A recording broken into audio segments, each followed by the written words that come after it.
6 मे दैनंदिन ज्ञानेश्वरी अध्याय 11 विश्वरूप दर्शन योग. अलंकापुरी पुण्यभूमी पवित्रम तेथे नांदतो ज्ञानराजा सुपात्र. तया आठविता महापुण्यराशी नमस्कार माझा सद्गुरू श्री ज्ञानेश्वरांशी. ओवी क्रमांक 571 पासून पुढे. तू वर्णनीय परिलोभे माते वर्णिसी पासबे तरी मिया वल्गिजे शोभे अधिकाधिक. आता ऐसिया अपराधा मर्यादा नाही मुकुंदा म्हणून रक्ष रक्ष प्रमादा पासोनिया. जी हे चिवनवया लागी कैची योग्यता माझी अंगी. परी अपत्य जैसे सलगी बापासी बोले पुत्राचे अपराध जरी जहाले अगाध. तरी पिता साय निर्द्वंद तैसे साही जोजी. सख्याचे उद्गत सखा साहे निवांत तैसे तुवा समस्त साही जोजी. प्रियाच्या ठाई सन्मान प्रिय न पाहे सर्वता जाण. तेवी उच्छिष्ट काढिले आपण ते क्षमा की जोजी. ना तरी प्राणाचे सोयरे भेटे मग जीवे भूतळे जिये संकटे. तिये निवेदिता न वाटे संकोच काही. का उखिते अंगे जीवे आपण पे दिदले जिया मनोभावे. तिया कांतू मिनलिया न राहावे हृदय जेवी. तया परी जी मिया हे विनवले तुमते गोसाविया. आनिक काही एक म्हणावया कारण असे. अदृष्टपूर्व ऋषिस्तोस्मी दृष्ट्वा भयेन च प्रव्यथितं मनो मे. तदेव मे दर्शन देवरूपं प्रसिद्ध देवेश जगन्निवास. तरी देवेसी सलगी केली जे विश्वरूपाची आळी घेतली. ते माय बापे पुरविले स्नेहाळाचेनी. सूर तरुंची झाडे अंगणी लावावी कोडे. देयावे कामधेनूचे पाडे खेळावया. मिया नक्षत्री डाव पाडावा चंद्रू चेंडवा लागी आणावा. हा छंदू सिद्धी नेला आगवा माऊली तुवा. जिया अमृतलेशा लागी सायास तयाचा पाऊस केला 4 मास. पृथ्वी वाहून चासे चास चिंतामणी पेरिले. ऐसा कृतकृत्य केला स्वामी बहुवेळा पाळिला तुम्ही. दाविले जे हरब्रह्मी नायकी जे कानी. मा देखावयाची केवती गोठी जयाची उपनिषदा नाही भेटी.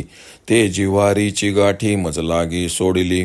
जी कल्पादी लागोनी आजीची घडी धरोनी. माझी जे तुली होनी गेली जन्मे. तया आगव्यांची अंतू घर डोळे घेऊन असे पाहतू. परीही देखिली ऐकली मातू आतुडेची ना. बुद्धीचे जानने कैन वचेची याचिनी अंगणे. हे साधही अंतःकरणे करवेची ना. तेत डोळ्या देखी होवावी ही गोठीची काय सेवा करावी. किंबहुना पूर्वी दृष्टना श्रुत. ते हे विश्वरूप आपले तुम्ही मज डोळा दाविले. तरी माझे मन झाले रुष्ट देवा. परी आता ऐसी चाड जीवी जे तुझसी गोठी करावी. जवळीक हे भोगावी आलिंगावयासी. ते याचे रूपे करू म्हणिजे तरी कोणी एके मुखेसे चावळीजे. आणि कवना खेव देजे तुझलेखा नाही. म्हणून वारिया सवे धावणे न ठके गगना खेव देवने. जळ केली खेळणे समुद्री केवते. या लागी जी देवा येथीचे भय उपजतसे जीवा. म्हणून ए तुला लळा पाळावा जे पुरे हे आता. पै चराचर विनोदे पाहिजे मग तेने सुखे घरी राहिजे. तैसे चतुर्भुज रूप तुझे तो विसावा आम्हा. आम्ही योगजात अभ्यासावे ते नियाची अनुभवा यावे. शास्त्रा ते आलोडावे परिसिद्धांतु तो हाची. आम्ही यजने किजती सकळे परी तिये फळावी येणीची फळे. तीर्थी हो तू सकळे याची लागी. आनिक काही जे जे दान पुण्य आम्ही कीजे. तया फळी फळ तुझे चतुर्भुज रूप. ऐसी तेथीची जीवा आवडी म्हणून तेची देखावया लवड सवडी. वर्तत असे ते सांकडी फेडीजे वेगी. आगा जीवीचे जानतया सकळ विश्व वसतिया. प्रसन्न होई पूजितया देवांचिया देवा.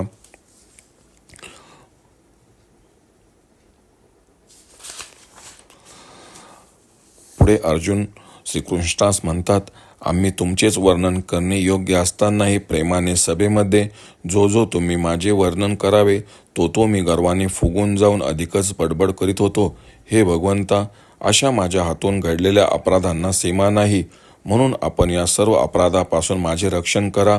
देवा, ही विनंती करण्याची देखील माझी योग्यता नाही. पण लहान मूल जसे वडिलांपाशी लढवाळपणे बोलते त्याप्रमाणे मी आपल्याशी बोलत आहे. पुत्राचे हातून किती जरी अपराध घडले तरी बाप मनात दुजा भाव न धरता जसे ते सहन करतो त्याप्रमाणे आपण माझे अपराध सहन करा. मित्राचा उद्धटपणा किती असला तरी त्याविषयी मनात काही न आणता मित्र जसा ते सहन करतो त्याप्रमाणे महाराज माझ्या हातून घडणारा उद्धटपणा सहन करावा. ज्याप्रमाणे आपल्या आवडत्या मित्राकडून आपला सन्मान व्हावा ही जशी कोणी इच्छा करीत नाही त्याप्रमाणे आमचे घरी राजसूय यज्ञात आपण उष्टी काढली त्याची क्षमा करावी. किंवा जिवलग स्नेही भेटल्यावर आपल्या जीवाने जी जी संकटे भोगली असतील तितकी त्याला सांगण्याचा कधी संकोच वाटत नाही. अथवा आपले शरीर व प्राण मनोभावाने जिने आपल्या पत्नीस अर्पण केले आहेत अशा प्रतिव्रता स्त्रीला पतीची गाठ पडल्यावर जशी मनातली गोष्ट सांगितल्याशिवाय राहवत नाही त्याप्रमाणे हे प्रभो अपराधाची क्षमा करावी ही मनमोकळेपणाने तुम्हास विनंती केली. पण आणखी एक गोष्ट विचारायची वाटते त्याचे काही कारण आहे. भगवंता आपल्याशी सलगी करून विश्वरूप दाखवा म्हणून जो हट्ट केला तो आपण दयावंत मायबापांनी पुरा केला. मजेने कल्पतरूची झाडे अंगणात लावा, कामधेनूचे वासरू खेळण्यासाठी आणून द्या, मी नक्षत्राच्या फाशांनी डाव टाकावा, चेंडू करण्यासाठी मला चंद्र आणून द्या अशापैकीच घेतलेला एक छंद होता. पण हे माऊली तुम्ही तो सिद्धीला नेलात. ज्या अमृताचा एक बिंदूही मिळण्यास प्रयत्न करावे लागतात त्या अमृताचा तुम्ही चातुर्मास पाऊस पाडला. पृथ्वीच्या वाफे तयार करून त्यात तुम्ही चिंतामणी पेरून सोडलेत. प्रभो याप्रमाणे माझे लाड पूर्ण करून मला कृतकृत्य केलेत आणि जे तुम्ही मला प्रत्यक्ष दाखविलेत त्या विश्वरूपाची गोष्ट शंकर ब्रह्मदेव यांनी कानांनी देखील ऐकलेली नाही. मग ती त्यांच्या दृष्टीस कोठून पडणार. ज्याचे उपनिषदांना देखील दर्शन होत नाही ते आपले अंतरंगातील विश्वरूप तुम्ही माझ्यासाठी उघड करून दाखविले. कल्पाच्या आरंभापासून ते या घटकेपर्यंत माझे जितके जन्म होऊन गेले त्या सर्व जन्मात प्रत्येक जन्माचा झाडा घेऊन पाहतो आहे, परंतु ही विश्वरूपाची गोष्ट पाहिलेली किंवा ऐकलेली सुद्धा आढळत नाही. बुद्धीची कल्पना या विश्वरूपाच्या अंगणापर्यंत सुद्धा पोहोचत नाही. मग त्याची अंतःकरणात आठवण कुठून येणार. तेथे डोळ्यांनी पाहण्याची गोष्ट कशाला मनात आणावी. फार काय सांगावे. ही पूर्वी कधी पाहिलेली नाही व ऐकलेली नाही ते हे आपले विश्वरूप तुम्ही मला प्रत्यक्ष दाखवले म्हणून देवा माझे मन संतुष्ट झाले. पण मनात आता अशी इच्छा आहे की तुझ्याबरोबर बोलावे, तुझ्या सान्निध्याचा उपभोग घ्यावा व तुला आलिंगन द्यावे. या सर्व गोष्टी विश्वरूपाशी करू म्हटले तर तेथे कोणत्या स्वरूपाशी म्हणून बोलावे व कोणाला म्हणून आलिंगन द्यावे. कारण तुमच्या या रूपाला पार नाही म्हणून वाऱ्याबरोबर धावणे, अगर गगनाला आलिंगन देणे शक्य नाही. तसेच समुद्रात जलक्रीडा कशी करता येईल याकरता हे कृष्ण माझ्या मनात हे विश्वरूप पाहून भय उत्पन्न झाले आहे आणि म्हणूनच एवढा हट्ट पुरवावा की हे प्रगट केलेले विश्वरूप आपण आवरून घ्या. ज्याप्रमाणे स्थावर जंगमाधिक जगत मजेने हिंडून पाहावे व त्या हिंडण्यात बऱ्याचशा हालापेष्टा भोगल्यावर आनंदाने विश्रांती घेत राहावे त्याप्रमाणे तुझे आगात विश्वरूप पाहून झाल्यावर श्यामसुंदर चतुर्भुज रूप हे आम्हास विश्रांतीचे ठिकाण आहे. आम्ही सर्व योगांचा अभ्यास केला तरी मिळणार हेच, शास्त्रांचा अभ्यास केला तरी शेवटचा सिद्धांत हाच. आम्ही सर्व यज्ञ केली तरी त्या यज्ञाची फलप्राप्ती हेच चतुर्भुज रूप होय. सारी तीर्थे जरी झाली तरी ह्याच चतुर्भुज मूर्तीसाठी. आणखी जे जे काही दान पुण्य आम्ही करू त्याचे फल देखील तुमचे चतुर्भुज रूप हेच होय. अशी त्या चतुर्भुज रूपाची जीवाला आवड लागून राहिली आहे म्हणून दाखवा म्हणण्याची घाई करतो.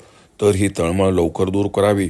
अहो मनातील जाणणाऱ्या साऱ्या विश्व वसणाऱ्या हे सर्व पूज्य हे देवाधिदेवा प्रसन्न व्हावे. ओम श्री रुक्मिणी पांडुरंगाय नमः. ओम श्री ज्ञानराज माऊली नमः.